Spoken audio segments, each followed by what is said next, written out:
आज के इस वीडियो में मैं सिर्फ इतना ही कहना चाहूँगा कि जो सेना की तरफ से जवाब दाखिल हुआ है, एक बिल्कुल गिरे हुए स्तर का वही घिसा पिटा जवाब जो इन्होंने कॉन्फ्रेंस करके जितने पन्ने इन्होंने पढ़े थे ना, ऐसे बैठ बैठ के हम स्कीम में ये दे देंगे, फलाना दे देंगे विदेश तरफ में, वही घिसा पिटा जवाब कोर्ट में इन्होंने दाखिल कर दिया है। समझ में नहीं आता इन मूर्ख लोगों को और इन मूर्ख नेताओं को कि ये जो कर रहे हैं, अगर आपको यही जवाब देना है तो क्यों आपने पहले टाइम मांगा फिर टाइम मांगा?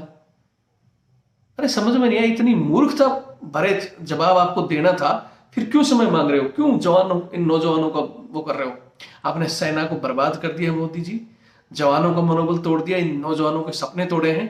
और अब हम वादा करते हैं कि अगर 19 को आप ही की भाषा में जज साहब ने अगर लोगों का न्याय नहीं किया तो आगामी चुनाव पर दोनों जगह, हिमाचल में भी और गुजरात में भी, आपके खिलाफ लोगों को वोट डलवाएंगे और 24 में आप सभी को अग्निवीर बनाने का वादा करता है रविंद्र फौजी। वीडियो देखें और शेयर करें। जय हिंद, जय भारत, वंदे मातरम। मैं रविंद्र फौजी। आज जैसा कि आप लोगों को पता है, अग्निपथ भर्तियां जो पुरानी कैंसिल हुई थी, आर्मी एग्जाम, एयरफोर्स ज्वाइनिंग या जो भी हमारे केस थे हाई कोर्ट में, उनका सरकार ने जवाब दाखिल किया है। मैं उस जवाब दाखिल होने से पहले ही जो मेरा कल का वीडियो डला हुआ है उसमें मैंने बता दिया था मोटा मोटा कि सरकार के पास कोई जवाब नहीं है। और अब जो इन्होंने जवाब दाखिल किया है वो एक तरह का लीपा पोती है। मतलब किसी भी एंगल से जो हमारी बातों का जवाब नहीं दिया।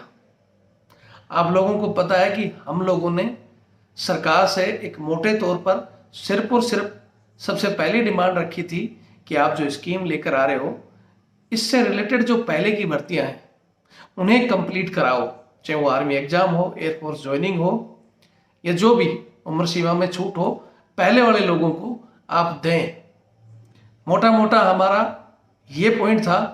और उसके बाद हमने अपनी याचिका में जो अग्निपथ में कमियां थी वो भी गिनाई थी कि 4 साल की नौकरी अगर आपको बेस्ट लगती है तो फिर अधिकारियों पर भी लागू हो। उसके अलावा ये जो पेंशन की देने की बात है, इन चीज़ों पर भी सरकार विचार करे। लेकिन अब सरकार ने जो जवाब दिया है, हालांकि थोड़ा सा बहुत लंबा चौड़ा जवाब है, इसलिए मैं आज ज़्यादा नहीं बताऊंगा इस वीडियो में, छोटा ही वीडियो रखूंगा और कल मैं उसको पूरा पढ़कर आपको दोबारा एक अलग से वीडियो बनाऊंगा कि सरकार का क्या जवाब है। बाकी मेरी अभी हमारे पांडे जी जो वकील साहब हैं उनसे भी बात हुई है। उन्होंने कहा है कि भाई ये एक तरह का लीपा पोती का जवाब दिया है सरकार ने, जो मतलब कहीं से भी संविधान के दायरे में नहीं है, गलत है। अब सारा दारोमदार जो हमारे माननीय जज साहब हैं उनके ऊपर है कि वो क्या कहते हैं। सरकार ने मोटा मोटा जो कहा है कि भाई हम तो ये नई स्कीम लेके आए हैं और सरकार इनकी कोई जवाबदेही नहीं है कि ये पिछली भर्तियां चाहे जब कैंसिल कर सकती हैं, बाकी देशों में ये योजनाएं चल रही हैं, इसलिए स्थिति को देखते हुए हम भी अपने देश में ये लागू करना चाहते हैं। तो ऐसी बातों में मैं कुछ कहना चाहता हूँ सरकार से। मैंने हालांकि पहले भी खूब कहा था, अब फिर कह रहा हूँ कि आप विदेशों की तर्ज पर बात करना चाहते हो। जो अधिकारी इस स्कीम को लेकर आए हैं या जिन लोगों ने इस पर रिसर्च किया है, या तो उनको लग रहा है काला चश्मा लगाकर रिसर्च किया था या अंधे होकर बात कर रहे हैं। विदेशों में लोग चेयरपर्सन पर जो बैठ कर ये आपके अधिकारी और ये नेता जो काम कर रहे हैं, इनकी सैलरी कम होती है और ग्राउंड में काम करने वालों की ज्यादा है। क्यों नहीं आप इस चीज को लागू करते? अगर विदेश की तर्ज पर ही जाते हो, वहां एक जैसे मैच है, जेसीओ मैच, अफसर मैच, यहाँ हमारी तरह नहीं है। यहाँ तुम्हारे को अफसर को वीआईपी खाना चाहिए, फिर जेसीओ को, फिर जवान को थर्ड क्लास का खाना। उस विषय में तो तुम्हारी ये अधिकारी मौन धारण करे बैठे हैं। आज भारत आजाद हुए 75 साल हो गए, तब भी जो जवान 60-70 हजार सैलरी लेता है, वो 10-10 जवान इन अधिकारियों के घरों में सिर्फ झाड़ू पोछा, बूट पुलिस और कुत्ते घुमा रहे। क्यों नहीं उस चीज को बदली कर देते? ब्रिटिश ने पूरे वर्ल्ड में लगभग बोलते थे ब्रिटिश का झंडा चलता था, सबको गुलाम बनाया था। और ब्रिटिश कानून आज सब देशों में तब्दील हो चुके हैं, लेकिन भारत देश आज भी उसी गुलामी के कानूनों को ऊपर चल रहा है।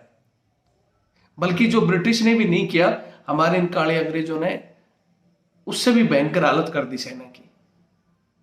बाहर वहां एक सोल्जर की, एक हवलदार की क्या पावर है। हमारे हवलदारों को यहाँ गार्ड ड्यूटी में स्टैंडिंग खड़ा किया जा रहा है। हमारे हवलदार अभी तो बंद हो गया, नहीं गोल्फ में इनकी बाल पकड़ाते थे, पार्टियों में वेटरगिरी कराया जा रहा है। यह है सेना, ये बदलाव करना चाहते हो आप। विदेशों का झूठा ड्रामा करके अग्निवीर बनाकर जो आप कह रहे हो नौकरी बढ़ाएंगे घटाएंगे, ये कर लेंगे। आपके किसी भी बड़े अधिकारी का बच्चा सेना में नहीं है जवान रैंक में। वो सिर्फ अफसरों की तो 60 साल की नौकरी और पेंशन भी, नेताओं की 60 साल की नौकरी, उम्र भर की चुनाव लड़ो और एक नहीं 7-7 पेंशन लो। तुम्हें यही देश पे बोझ लग रहे हैं। फिर भी अगर आप स्कीम भी लेकर आए तो इस पर संसद में बहस होनी चाहिए थी, जब देश के सामने इस मुद्दे को रखा जाना चाहिए था। आपने एकाएक कर भी दिया, तो ये कौन सा आपको इजाजत देता है कि आप उसके तहत पुरानी भर्तियां कैंसिल कर रहे हो। फिर उसमें ड्रामा कर रहे हैं कि हम इनको 11 लाख देंगे, दूसरी नौकरियां देंगे। ये ड्रामा है। अगर वो रूस में भी यही हालत है, जो एक यूक्रेन उनसे काबू में नहीं आ रहा है, और तुम तो यहाँ पाकिस्तान, चाइना और चारों तरफ से दुश्मनों से घिरे बैठे हो। ये 4 साल वाले सैनिक वापस आएंगे क्या, जिनको अगर युद्ध में बुलाया जाएगा तो? ऐसी बहुत सी कमियां हैं इस स्कीम में, और इनके जो जवाब हैं, पहले कहते हैं कि हमने कोविड की वजह से ये भर्तियां कैंसिल की है। इनको पूछो कोविड में तुम्हारे एनडीए के, सीडीए के सारे टेस्ट होते रहे, उनके ऊपर लागू नहीं था। ये सोची समझी रणनीति है, और अगर इसका सही जवाब और 19 को सही फैसला नहीं आया तो हम तो पहले ही कह चुके हैं कि हम सुप्रीम कोर्ट में मूव करेंगे। और फिर आगामी जहां 2 राज्यों में चुनाव है, इन चुनाव में भी बीजेपी को पूरे इनके खिलाफ प्रचार करेंगे, लोगों से वोट दिलवाएंगे। और 24 में मोदी जी और ये राज्यवर्धन राठौड़, वीके सिंह, राजनाथ जी, ये जितने भी, अमित शाह जी ना, हम इनको वादा करते हैं कि अग्निवीर बनाएंगे, या तो लड़कर और कुछ करके भी अग्निवीर बना के छोड़ेंगे आपको। अब युवाओं को मैं इतना ही कहूंगा, फिर वो वीडियो आज ज्यादा लंबा भी नहीं करना चाहता, कि 19 तारीख का वेट करें, क्योंकि स्पष्टीकरण अभी इन्होंने जो दिया है वो सिर्फ एक जवाब दाखिल किया है। अब इस पर बहस होगा, बहस में क्या क्या मुद्दे होंगे, जज साहब का मूड क्या होगा, वो क्या कहेंगे, एक वीडियो मैं कल भी बना दूंगा। और 19 का हम इंतजार करेंगे, 19 के बाद अगली रणनीति बनाएंगे। जो लोग तैयार हैं ज़्यादा से ज़्यादा इस चैनल से जुड़ें। नंबर मेरा आप सभी के पास है 82 90 35 45 13, 8290354513, ये मेरा नंबर है। व्हाट्सएप पर जुड़े। आगे हमें एक ऐसी रणनीति बनानी है, मैं फिर कह रहा हूं कि अगर नहीं मानते, पूरी तानाशाही दिखाते हैं और कोर्ट भी नहीं के उसमें चलता है, तो फिर हम कुछ ना कुछ हमें नया करना होगा। हालांकि न्याय की कुर्सी पर बैठे हैं जज साहब, ऐसे जवाब को देखकर हमें तो लगता है कि इनके मुंह पे मारना चाहिए उठा के वो पर्चा। वही घिसा पिटा राग अगर आपको गाना था, यही चीजें आपको दिखानी थी, तो आपने क्यों ये 2 महीने का 3 महीने का टाइम मांगा, मेरे समझ में नहीं आता। मूर्ख बना रहे हैं लोगों को। वीडियो देखें और शेयर करें, बाकी हम कल बात करेंगे। जय हिंद, जय भारत, वंदे मातरम।